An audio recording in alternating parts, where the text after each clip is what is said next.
घर आली पावसाची आठवण. नमस्कार मित्रांनो, जय भीम सर्वांना. ओम साईराम. तर कशा आहात तुम्ही? सर्व मजेत असतील तुम्ही. मी पण मजेत आहे, माझे मित्र पण मजेत आहे. जय भीम. बाकी आता आम्ही आहे भिवपुरीला. तर आता आम्ही चाललोय वॉटरफॉलला.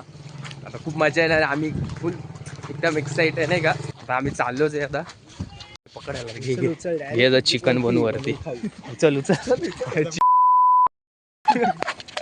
प्रांजलला. होय दिले सारे कोंबडे भाई. मौसम हाय मस्ताना, गर्लफ्रेंड नसताना. हो मौसम हाय